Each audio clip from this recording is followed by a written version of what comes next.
I am honored to be here, but ashamed that I don't speak your language. So let me begin. Late in his life, Sigmund Freud, the father of psychoanalysis, asked the famous question, was will das Weib? What does a woman want?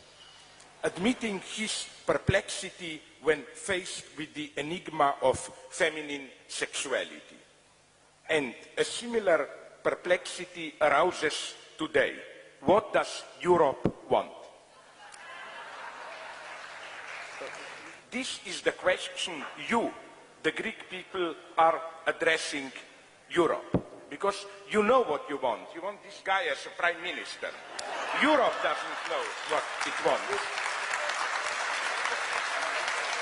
The way the European states or media relate to what is going on now in Greece is, I think, the best indicator of what kind of Europe they want. Is it the neoliberal Europe? Is it the Europe of isolationist nation states, or maybe something different? Critics accuse Syriza of being a threat to Europe. But Syriza is, on the contrary, the only chance for Europe. Far from a threat to Europe, you are giving a chance to Europe to break out of its inertia, to find a new way. In his notes towards a definition of culture, the great conservative poet T.S. Eliot remarked that there are moments when the only choice is the one between heresy and non-belief. That is to say, moments when the only way to keep a belief, a religion, alive is to perform a sectarian split from the main corpus. This is what happens today with Europe. Only a new heresy, represented at this moment by Syriza, can save what is worth saving in European legacy: democracy, trust in people, egalitarian solidarity. The Europe that will win if Syriza is outmaneuvered is a Europe with Asian values. Of course, these Asian values have nothing to do with Asia, but all with the clear and present tendency of contemporary capitalism to suspend democracy. Syriza is said, so they say, to lack the proper experience to govern. Yes, I agree. They greatly lack the experience in how to bankrupt a country by cheating and stealing. You don't have this experience. This brings us to the absurdity of the politics of the European establishment. They preach the doxa of paying taxes, opposing Greek clientelism, and they put all their hopes onto the coalition of the two parties which brought to Greece this clientelism. Christine Lagarde recently said that she has more sympathy for the poor inhabitants of Niger than for the Greeks, and advised the Greeks to help themselves by paying their taxes, which, as I learned a couple of days ago, she doesn't have to pay. As all liberal humanitarians, she likes the impotent poor who behave like victims, evoke our sympathy, and bring us to give charity. But the problem with you Greeks is that you suffer, yes, but you are not passive victims. You resist, you fight. You do not want sympathy and charity. You want active solidarity.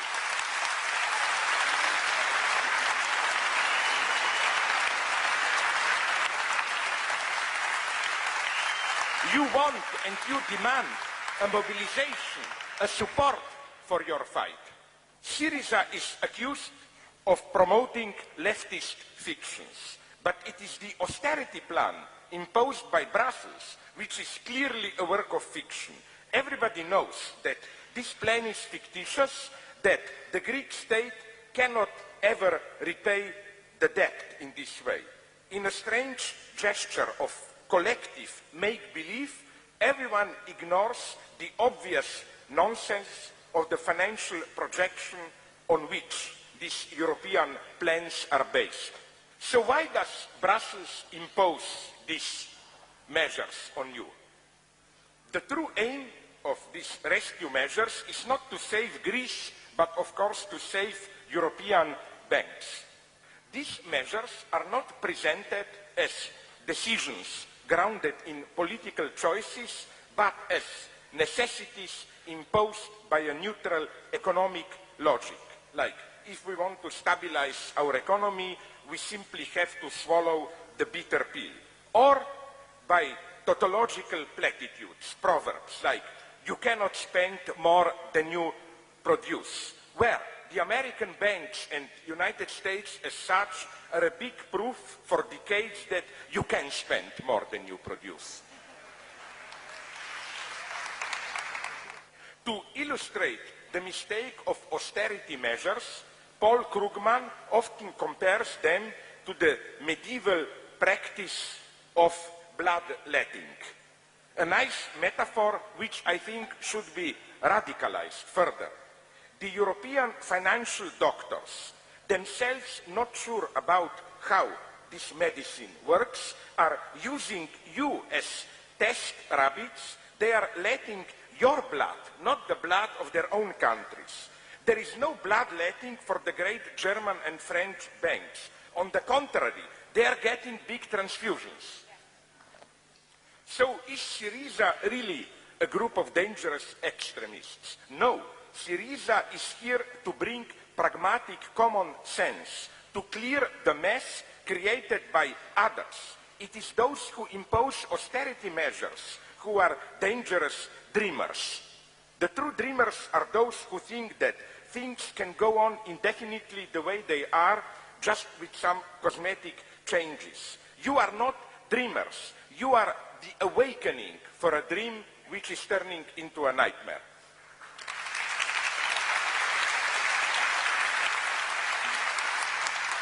You are not destroying anything. You are reacting to how the system is gradually destroying itself. We all know the classic scene from cartoons, Tom and Jerry and so on. The cat reaches the precipice, but it goes on walking, ignoring the fact that there is no ground under its feet. Then it only starts to fall down when it looks down and notices that there is nothing. This is all you are doing. You are telling to those in power, hey, look down. And then, they fall down.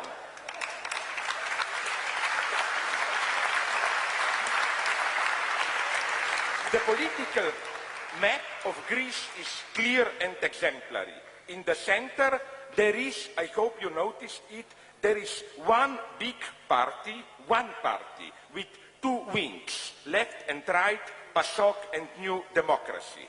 It's like, you know, cola which is Coca and Pepsi, an indifferent choice. The true name of this party, if we bring PASOK and ND together, is, I think, something like NECAD, the new Hellenic movement against democracy. Of course, this big party claims it is for democracy, but I claim they are for decaffeinated democracy. Like, you know, coffee without caffeine, beer without alcohol, ice cream without sugar. They want democracy, but a democracy where, instead of really making a choice, people just confirm what wise experts tell them to do. They want democratic dialogue, yes, but like, and I like them, you know, the late Plato's dialogues, where one guy talks all the time and the other only says every 10 minutes, by Zeus, so it is, or something like that. Yeah. And then there is the exception. You, Syriza, the true miracle, a radical left movement which stepped out of the comfortable position of marginal resistance and courageously signaled your readiness to take power. This is why you have to be punished. Here is what Bill Frezza, a nobody but an ideologically important nobody, recently wrote in the Forbes magazine, in an article with the title, "Give Greece What It Deserves, Communism." Here is a short quote. What the world needs, lest we forget, is a contemporary example of communism in action. What better candidate than Greece? Just toss them out of the European Union, cut off the flow of free euros, and hand them back the printing plates for their old drachmas. Then stand back for a generation and watch. In other words, Greece should be exemplarily punished so that once and for all, the temptation for a radical leftist solution of the crisis will be blocked. I know that the task of Syriza is almost impossible. Syriza is not the extreme left madness. It is the voice of pragmatic reason counteracting the market ideology madness. Syriza will need the formidable combination of principled politics and ruthless pragmatism, of democratic commitment and readiness to act fast and brutally when needed.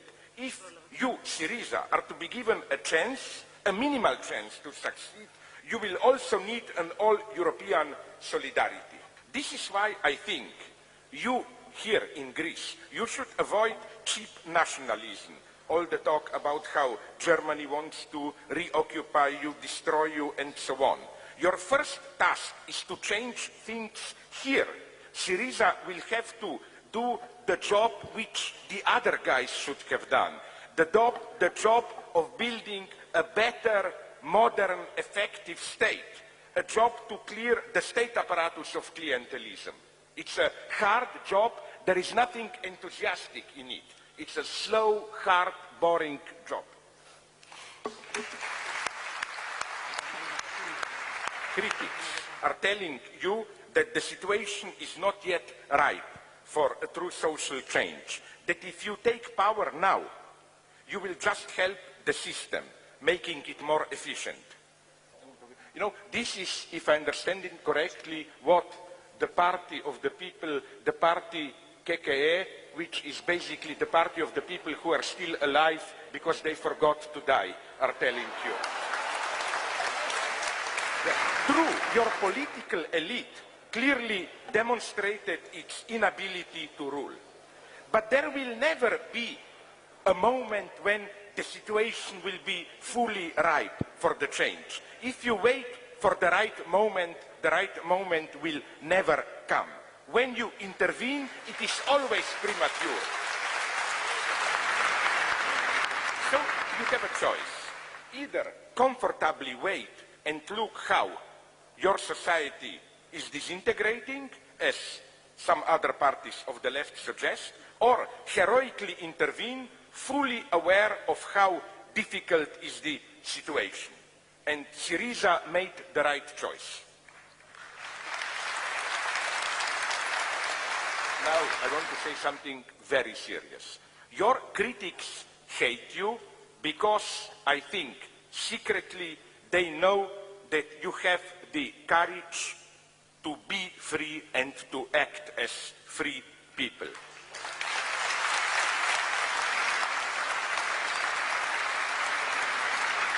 When you are in the eyes of the public, those who observe you understand, at least for the flash of an instant, that you are offering them freedom, that you dare to do what they also dream about.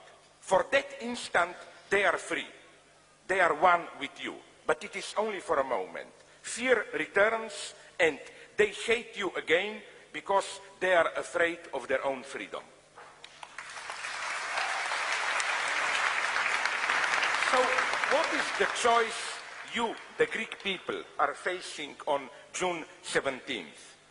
You should bear in mind the paradox which sustains the free vote in our democratic societies. You are free to choose on condition that you make the right choice.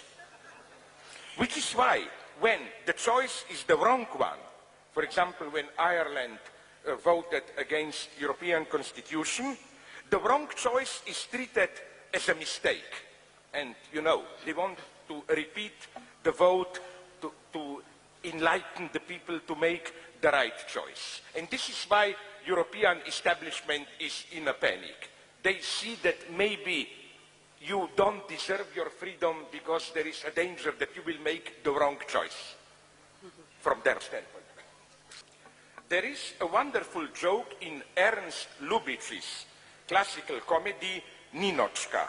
The hero, listen carefully, visits a cafeteria and orders coffee without cream.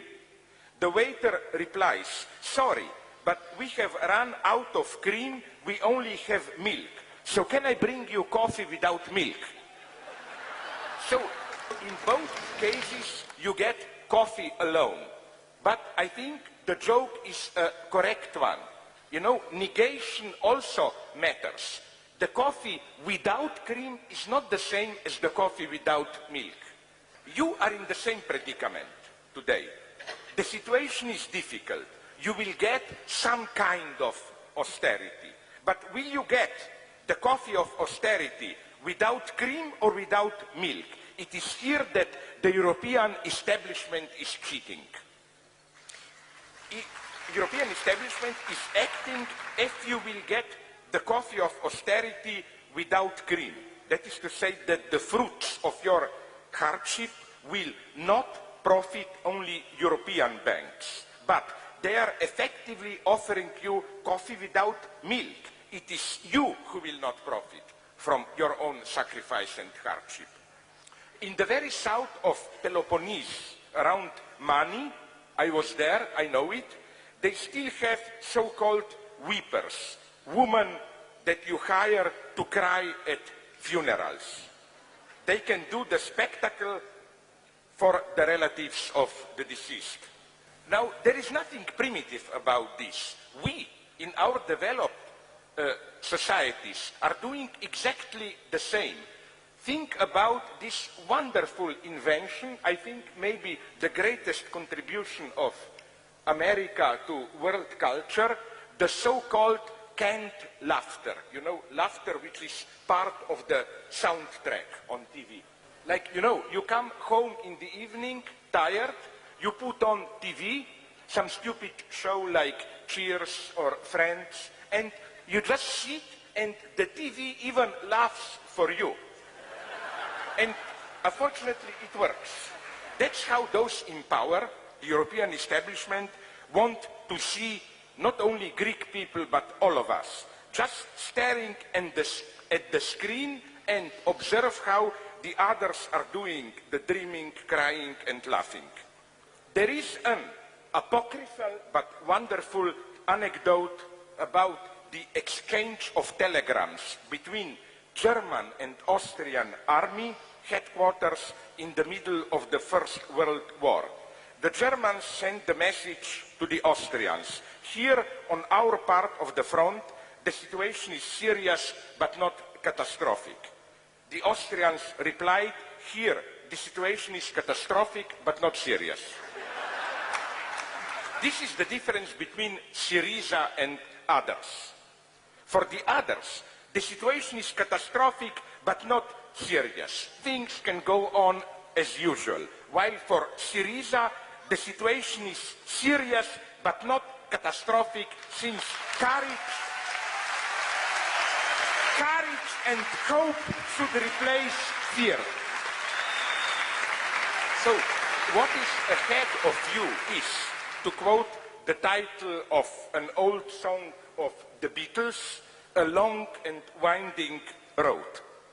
When, decades ago, the Cold War threatened to explode into a hot one, John Lennon wrote a song.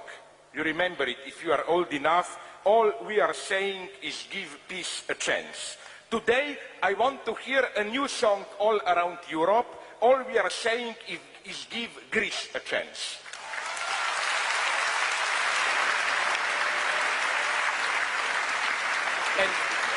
Allow me just to conclude with a reference to one of your greatest, maybe the greatest classical tragedies, Antigone. Don't fight battles which are not your battles. Look, you know what would be my ideal Antigone? We have Antigone and Creon. If you ask me, these are just two sects of the ruling class. This is a little bit like PASOK and New Democracy.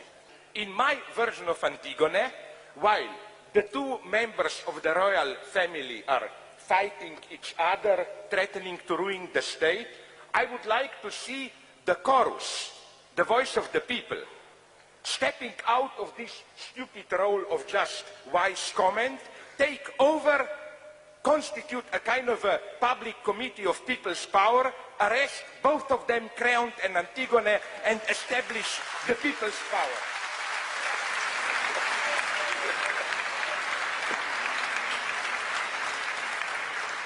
Just allow me now really to finish with a personal note.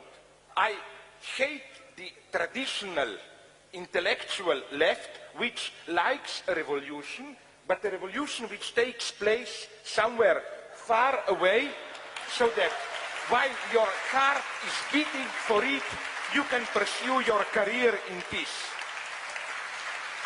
This is why, I know when I was young, the further away it is, all the better. Vietnam, Cuba, even today, Venezuela. But you are here, and that's what I admire. You are not afraid to engage in a desperate situation, knowing how the odds are against you. And this is what I admire. There is also a principled opportunism of principles. When you say the situation is lost, we can't do anything because we would betray our principles, this appears a principled position, but it's really the extreme form of opportunism. And Syriza is a unique event of how precisely that left, the usual extra-parliamentary left, where they care more if some criminal human rights are violated than if thousands are dying. That kind of left gathered the courage to do something. So I conclude now with a great honor to give the word to your future Prime Minister.